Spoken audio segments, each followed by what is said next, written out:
Sir, आता जे आपण परिस्थिती पाहतोय, अमित शहा यांचा पुण्याचा दौरा आहे.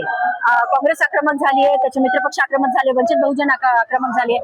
आपलं पवित्र काय या संदर्भात?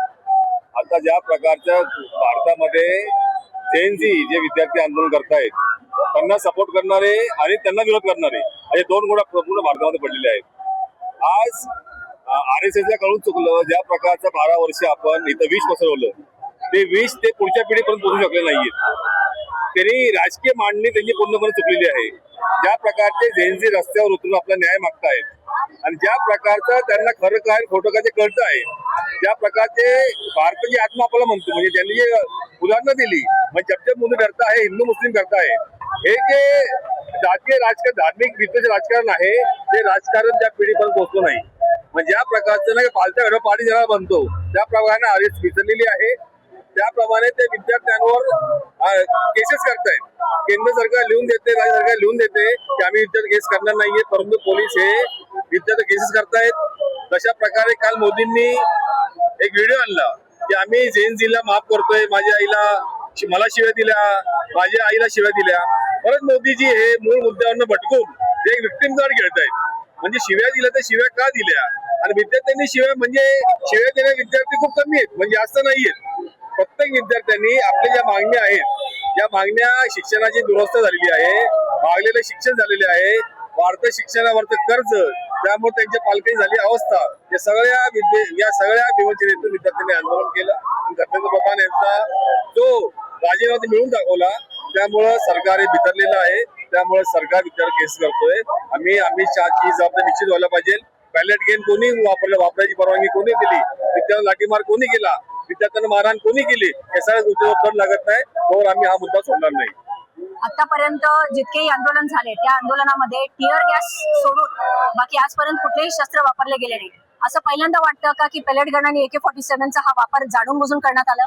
अगदीच जाणून करण्यात आला. कारण ज्या प्रकारचा पाठिंबा विद्यार्थ्यांना मिळाला, ज्या प्रकारचे विद्यार्थी रस्त्यावर उतरले आणि ही आग संसद भवनापर्यंत गेली, त्यामुळं एका भीतीपोटी पोलिसांनी एकतर्फी कारवाई केली. विद्यार्थ्यांना आपण छातीमार केले, विद्यार्थी डोके फोडली, बॅलेट गनचा वापर केला आणि बिहारमध्ये AK-47 सारख्या घातक शस्त्राचा वापर विद्यार्थ्यांवर केला गेला.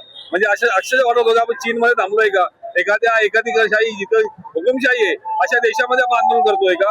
अशा परवाचे जेव्हा ते 21 तारखेला जे घडलं ते त्याच्यामुळे असं वाटत होतं की आपण कुठल्या तरी एका हुकुमशाही देशात थांबलो आहे, अशी आपल्याला एक शाश्वती वाटत होती. आक्रमक झालेला आहे, सुरू झालेला आहे, तर इथे नारे लागत आहेत, काही पोस्टरही दिसत आहेत, आपण बघू शकता.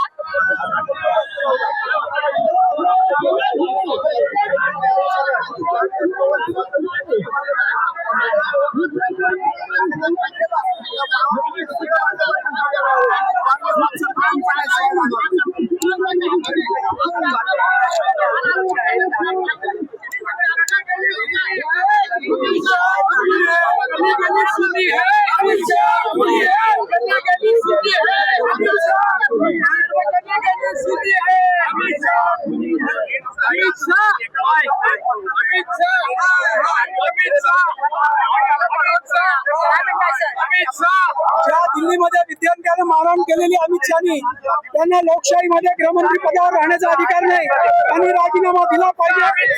देशामध्ये काँग्रेस राजीनामा घेण्यासाठी रस्त्यावर उतरलेली आहे.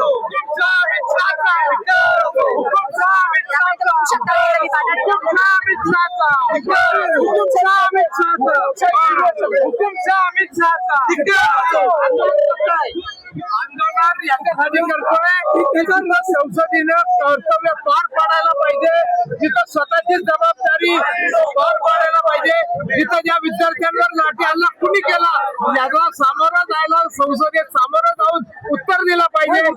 भेकन सारखे इकडे पुरस्कार घ्यायला येतात, आपलं संसदीय कर्तव्य पार पाडत नाही, त्याचा तीव्र निषेध करतो. या विद्यार्थ्यांवर लाठी हल्ला मुलांवरती FIR चालू आहे, तर मुलांबद्दल काय विचार? आता यांच्या हातात जो सत्तेचा दुरुपयोग करता येईल तेवढा ते करतात. या महाराष्ट्रातील जनतेने त्यांनी हे पण विसरले की या ज्या संसदेचे खासदार बसलेले आहेत ते 31 मतदारसंघातील खासदारांनी या मोदी शहाच्या विरोधात मतदान करून त्या जनतेने निवडून दिलेले 31 फक्त 17 खासदार हे भाजपचे आहेत. मग त्या महाराष्ट्राच्या जनतेमध्ये 31 ठिकाणी यांच्या विरोधात मतदान करते हा आमचा काँग्रेस महाविकास आघाडीचा अपमान नाहीये. या देशातील या राज्यातील 31 मतदारसंघातील जनतेचा हा अपमान आहे. जो विद्यार्थ्यांना त्रास देतात या देशाचे भवितव्य विद्यार्थी आहेत त्यांना जे मारहाण करून त्यांना गुन्हेगार करतात अशा माणसाला या देशाच्या लोकशाहीमध्ये गृहमंत्री पदावर राहण्याचा अधिकार नाहीये म्हणून आम्ही त्याचा राजीनामा मागत आहोत. आपण बघू शकतो की आंदोलन हा फार तीव्र झालाय. तुम्ही बघू शकता इथेही बघताय तुम्ही आपण असे काही पोस्टर्स आहेत. काय सांगू इच्छिता दादा है एक गाड़ी में गन्ना डाल रखा है दूसरे में जेंजी को ठंडा डाल रखा है.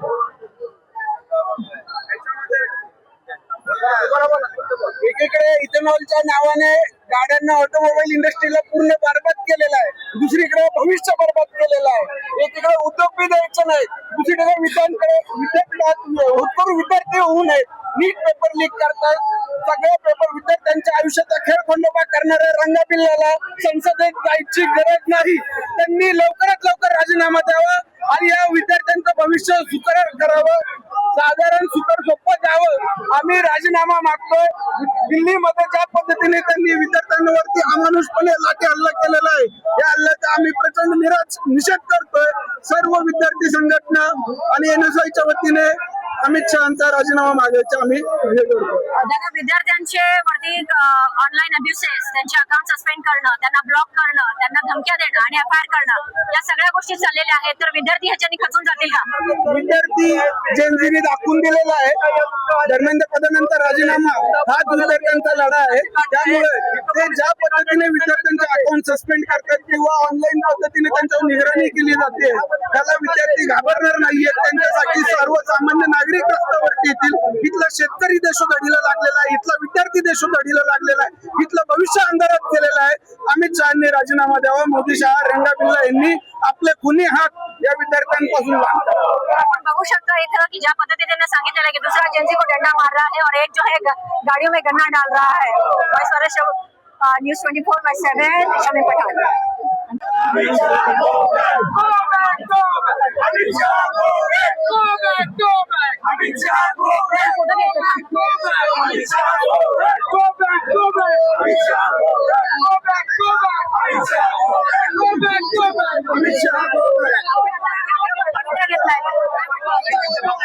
बघा ताई, जे काही दिल्लीमध्ये जे घडलं, जे काही स्टुडंट वरती अत्याचार झाला, त्या स्टुडंटवर अत्याचार झाला त्याच्या न्यायासाठी आम्ही या ठिकाणी थांबलेलो आहे. ठीक आहे, त्यांनी जो राजीनामा दिला शिक्षण मंत्र्याचा याचा अर्थ ज्या मुलांवरती जे बिचाऱ्यांची त्या ठिकाणी प्राणाची आहुती दिली त्यांचं काय, त्या अधिकाऱ्यांचं काय, ज्यांनी लाठीचार्ज केला त्यांना कोणी सांगण्यात आलं होतं का त्या अधिकाऱ्यांनी त्यांच्या मनाने केलं? याच्यावरती कारवाई होणार का हा प्रश्न आमच्यासारख्या कार्यकर्त्यांचा. मुलांवरती विद्यार्थ्यांवरती FIR आता नॉनस्टॉप होत चालले आहे. मुलांना अब्यूज केलं जात आहे ऑनलाईन, खास करून विशेष मुलींवर. तर याचं काय पवित्र ह्याच्यासाठीच आम्ही आंदोलन करतो ना की तुम्ही दमदाटी करू शकत नाही ना. हा भारत देश हा संविधानावर चालतो, दडपशाहीवर चालत नाही. त्याच्यासाठीच आम्ही हे मागणीसाठी इकडे जमलेलो. काँग्रेस हा पवित्र आहे की अमित शहानी हा राजीनामाच घ्यावा? हो, राजीनामा द्यावा या तर अत्याचार थांबवा ना. जे काही FIR झाले त्यांनी मागं घ्यावं स्टुडंटवरचे, आणि जे काही याच्यावरती अमानुषपणे हल्ला केला त्या अधिकाऱ्यांवरती कारवाई करा त्यांच्या.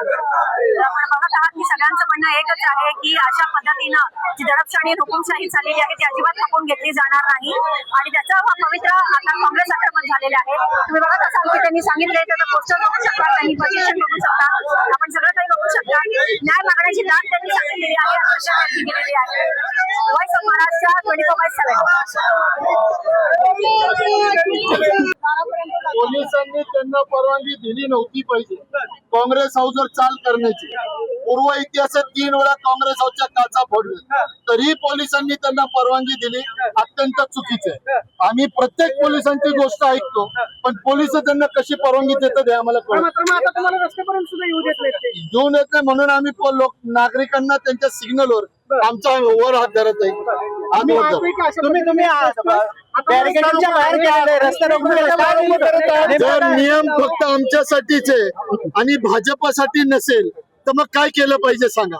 आता तुम्ही काँग्रेस हाऊसवर परवानगी दिली कशी, काँग्रेस हाऊसवर चाल करून जातात कसे, आमच्या काँग्रेस हाऊसच्या काचा फुटतात कसे, डिटेन केले तिथनं पण काँग्रेस परवानगी दिली कशी. आमचे कार्यकर्ते रात्री डिटेन केले, चौकीत बसून ठेवले, त्यांना का नाही उचललं रात्री. त्या बीजेपीच्या कार्यकर्त्यांना का नाही उचललं.